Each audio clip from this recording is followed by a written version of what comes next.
ఓడు ఎక్కడున్నాడో తెలియటం లేదు. ఇది కస్టోడియల్ డెత్ లాగా కనిపిస్తుంది. దీని మీద యాక్షన్ తీసుకోమంటే నో యాక్షన్, యాక్షనే లేదు. అది కమిషనర్కి పంపించారు, కమిషనర్ పంపిస్తే డీసీపీకి పంపించారు, డీసీపీ చెత్తబొట్టలో వేశాడు. అంతకుముందు ఎంత ఆరాటపడిందో ఈ కుటుంబం ఆలోచించండి. ఏదో ఒక విధంగా బయటకు తీసుకురావాలి, మా వాడు ఎక్కడున్నాడో తెలుసుకోవాలనే ఉద్దేశంతో తిరిగారు, పోలీస్ స్టేషన్కి తిరిగారు, చివరికి డీజీపీ ఆఫీస్కి కంప్లైంట్ చేశారు, పోలీసులు బతిమినాడారు, కాళ్ళు గడ్డలు పట్టుకుంది విజయలక్ష్మి గారు వెళ్ళి. కానీ సమాధానం లేదు. ఆ నోటా విన్నారు. ఎవరితో? ఇతనితో పాటు తన్నులు తిన్న వాళ్ళు బయటకు వచ్చారు. వాళ్ళని అడిగితే మీ ఊరిని చంపేశారని చెప్పారు, కాల్ చేశారని చెప్పారు.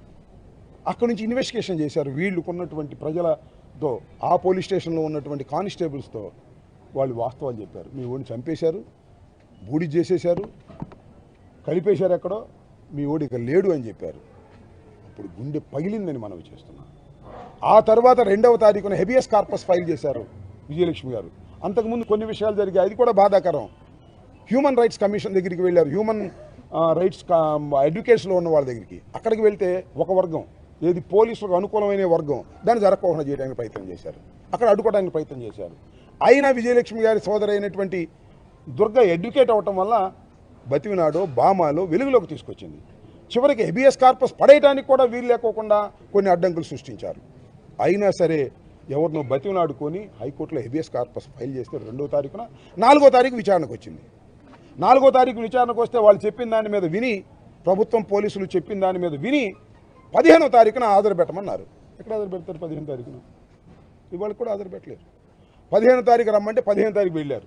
అప్పుడు మా దృష్టికి వచ్చింది, మేము మాట్లాడటం 15వ తారీఖు ప్రారంభించాం. వైఎస్ఆర్ కాంగ్రెస్ పార్టీ తరపున వాళ్ళ కుటుంబం మాకు చాలా సన్నిహితంగా ఉండేది. పూర్వం దివితాలూకాలో పెరిగిన వాడిని నేను.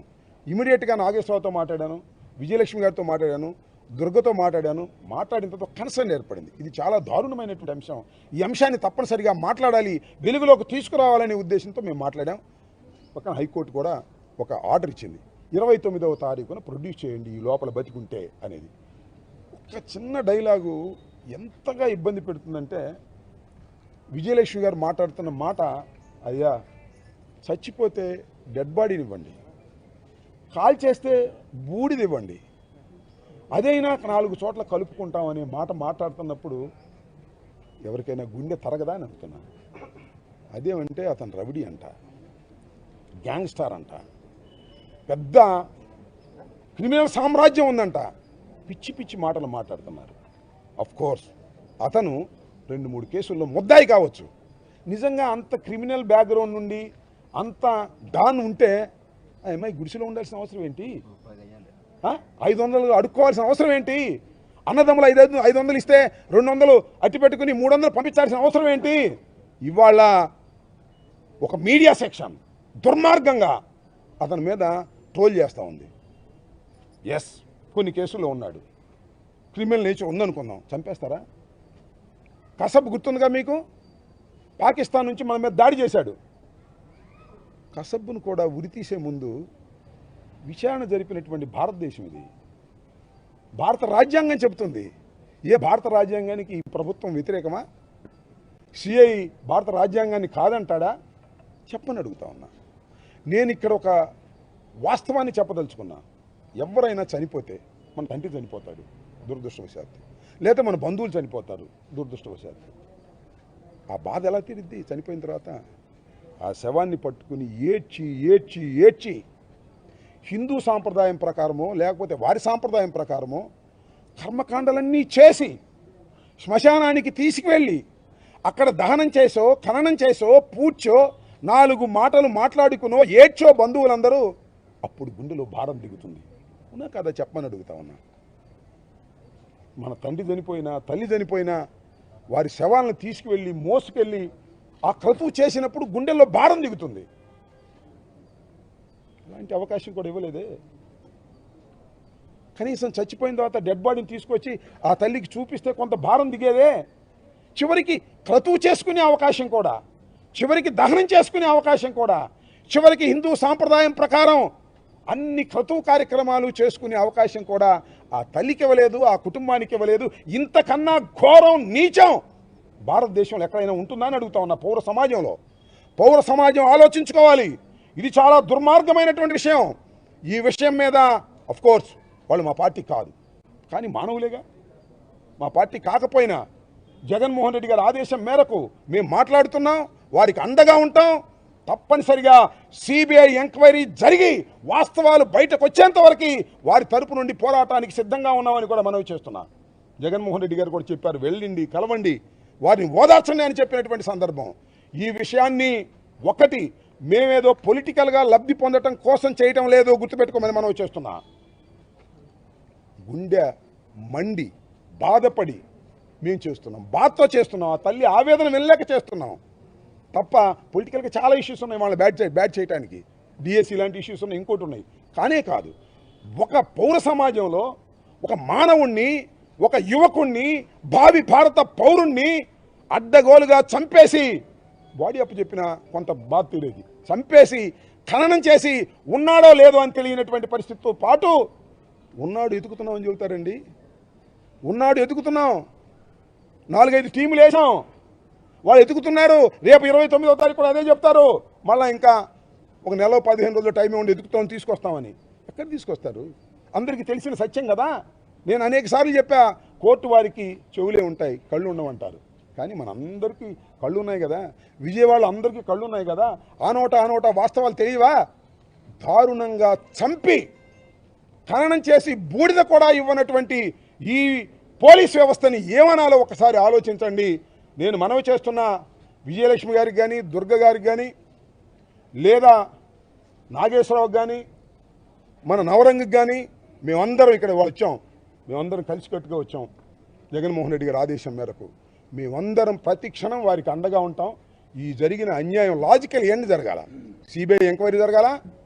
దీనిలో పాల్గొన్నటువంటి ప్రతి వాడు కూడా, కానిస్టేబుల్ దగ్గర నుంచి ఉన్నతాధికారి వరకు వాళ్ళు శిక్షింపబడాలా. లైక్ తమిళనాడులో మీ అందరికీ తెలుసు, ఇలాగే లాకప్ డెత్లో తండ్రి కొడుకులు ఇద్దరిని చంపేస్తే తమిళనాడు కోర్టు ఒక జడ్జిమెంట్ ఇచ్చింది. 9 మంది కూడా ఉరిశిక్ష వేసింది. ఒకసారి కాదు, 2 సార్లు వేసింది ఉరిశిక్ష. కాబట్టి ఇలాంటి లాజికల్ ఎండ్ జరగాలి. భారతదేశంలో ఇలాంటి చర్యలు, ఇలాంటి సంఘటనలు మళ్ళా జరగాలంటే భయపడాలి పోలీస్ వ్యవస్థ. అప్పటిదాకా ఈ కుటుంబం ధైర్యంగా నిలబడి ఈ వ్యవహారాన్ని చేయాలని, దానికి మేము మద్దతుంటామని, మాతో పాటుగా రాజకీయ పార్టీలకు అతీతంగా ఎవరైతే ఎన్జిఓస్ ఉన్నారో, పౌర హక్కులు కాపాడుకోవాలనే బాధతో ఉన్నారో వాళ్ళందరూ కూడా వాళ్ళని సపోర్ట్ చేయండి. సపోర్ట్ చేసి ముందుకు తీసుకువెళ్ళి ఈ సమాజంలో ఒక మార్పు కోసం, పోలీస్ వ్యవస్థ చేస్తున్నటువంటి దుర్మార్గాలను ఎండగట్టడం కోసం అందరూ కలిసి రావాల్సిందిగా ఇవాళ చనిపోయినటువంటి గాదే సాయికృష్ణ ఇంటి ముందు నిలబడి, ఆ చనిపోయిన సాయికృష్ణ యొక్క తల్లిని పరామర్శించి, వారి కుటుంబాన్ని పరామర్శించి, వారి ఇంటి ముందు నిలబడి మిమ్మల్ని అర్థిస్తున్నాం, సపోర్ట్ చేయండి, ఈ బాధాకరమైనటువంటి విషయాలను ప్రపంచానికి తెలియపరచండి అని మీ అందరినీ కూడా మనస్ఫూర్తిగా కోరుకుంటున్నాను. ధన్యవాదాలు.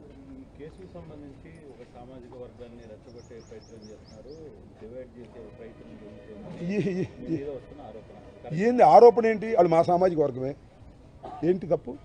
వాళ్ళు మా సామాజిక వర్గం అయితే, మా సామాజిక వర్గం కాకపోయినా ఇలాంటి చర్య జరిగినప్పుడు మేము సపోర్ట్ చేస్తాం. మా సామాజిక వర్గం వాళ్ళు మాకు ఒక మాట మాట్లాడితే మాకు బంధువులు కూడా అవుతారు. దివితాలూకాలో పుట్టినటువంటి వాళ్ళు, నేను దివితాలూకాలో పెరిగినటువంటి వాడిని. అర్థం కాల? వాళ్ళ కృష్ణ మాతో పాటు ఉన్నటువంటి వ్యక్తి, వాళ్ళ నాన్నగారు, మా బంధువులు, మా కులస్తులు. తప్పేంటి? వీళ్ళందరూ ఏ కులస్తులని వచ్చారు చెప్పండి? ఏ కులస్తులు వచ్చారు? ఏదో ఒకటి డైవర్ట్ చేసేటటువంటి కార్యక్రమం. అతను రవిడి, అమ్మట రాంబాబు శవం దొరుకుతారు, భుజాన్ని తీసుకెళ్తాడు. ఇదా ఆ ఫోటో అయింది కాదు, ఎవరిదో ఫోటో తీసురా, ఆయన తీసురా. ఎవరు చెప్తున్నారంట కొన్ని టీవీలు, ఆ ఫోటో అయింది కాదు, రాంబాబు మిస్లీడ్ చేసి ఫోటో కరెక్ట్, ఆ ఫోటో అది కాదు, తీసురా ఫోటో. ఆ కాళ్ళు అయినవి కాదు, ఎవరికి తీసురా ఆ కాళ్ళు. మనిషిని చంపేసి ఏందయ్యా మీరు చేసేది? మేము పోరాడుతున్నాం వారి కుటుంబం తరఫున, వాళ్ళకి అన్యాయం జరిగిందని పోరాడుతున్నాం. వాళ్ళు మా పార్టీ కాదు, మీకు తెలుసు. వాళ్ళు చెప్పారు, నవరంగ్ చెప్పాడు. అవన్నీ రాజకీయాలు నేను ఇక్కడ మాట్లాడదలుచుకోలేదు, రాజకీయాలు మాట్లాడే వేదిక వేరే ఉంది. కానీ ఇది మానవ సమాజం తల దించుకునేటటువంటి చర్య. ఇది దీని మీద వెలుగెత్తండి, గొంతెత్తండి, పౌరులు గొంతెత్తండి, పార్టీలే కాదు అని నేను మిమ్మల్ని అందరినీ కూడా హృదయపూర్వకంగా కోరుకుంటున్నాను. సార్ సాయి కృష్ణ జనసేన అభిమాని, పవన్ అభిమాని చెప్తున్నారు, ఎప్పుడైతే అతను చనిపోయాడో అదే పార్టీ చెందిన నాయకులు వచ్చి సెటిల్ చేయడం, ఇది ఎలా చూడొచ్చు? నేను ఎలానూ చూడను. ఇప్పుడు రాజకీయాలు అది నవరంగ మాట్లాడాడు, వాళ్ళే మాట్లాడతారు. నేను ఇక్కడ పొలిటికల్ యాంగిల్ తీసుకోదలుచుకోలేదు, ఒక హ్యూమన్ యాంగిల్తోనే మాట్లాడుతున్నాను. పొలిటికల్ యాంగిల్ తీసుకోవాల్సి వస్తే తర్వాత మేము తీసుకుంటాం. సార్ ఇప్పుడు సిపిని వాళ్ళు కలిశారు, 2 రోజులు బ్యాక్ కలిసినట్టు వాళ్ళు ఏదో కొంత హామీ ఇచ్చిన పరిస్థితి కూడా ఉంది. సార్ సిపికి తెలియక నేను ఒక మాట అడుగుతాను సార్, విలేకరులందరికీ తెలుసు కదా సిస్టమ్ ఎలా నడుస్తుందో. సిపికి తెలియకోకుండానే, డీజీపీకి తెలియకోకుండానే, హోంమంత్రికి తెలియకోకుండానే, ప్రభుత్వానికి తెలియకోకుండానే చంపేటప్పుడు తెలుసో తెలియదు పక్కన పెట్టండి, దహనం చేశారా? ఎంత మేజర్ యాక్ట్ అది? 2 నేరాలు దీనిలో. మర్డర్ చేయటం ఒక నేరం, మర్డర్ చేసిన తర్వాత సాక్ష్యాధారాలను లేకుండా చేయటం 2వ నేరం. ఆ 2వ నేరంలో ఈ రాష్ట్రంలో ఉన్న ప్రభుత్వం, ఈ రాష్ట్రంలో ఉన్న పోలీస్ ఉన్నతాధికారులు అక్యూజ్డ్, గుర్తుపెట్టుకోండి, అక్యూజ్డ్. ఈ సిఐ ఎస్పీకి చెప్తాడు, ఎస్పీ మీన్స్ కమిషనర్ చెప్తాడు, కమిషనర్ ఐజీకి చెప్తాడు, ఐజీ లెవెల్ అనుకుంటా డీజీపీకి చెప్తాడు, డీజీపీ హోంమంత్రికి చెప్తాడు, హోంమంత్రి ముఖ్యమంత్రికి చెప్తారు. మొత్తం జరిగిన తర్వాత క్రిమినేషన్ జరిగింది, రాసుకోండి నేను చెప్తాను. ఇవాళ ఏమను ఎంక్వైరీ, సిబిఐ ఎంక్వైరీ దమ్ముంటే వాళ్ళే ఏమను, కోర్టు వేయటం కాదు, ప్రభుత్వమే ఎస్ ఇది fit for the CBI enquiry, మేము సిబిఐ ఎంక్వైరీకి మేము రాస్తున్నాం అని చెప్పానండి. వాళ్ళకి ధైర్యం ఉంటే ఏదో ఐపీఎస్ ఆఫీసర్ని ఒక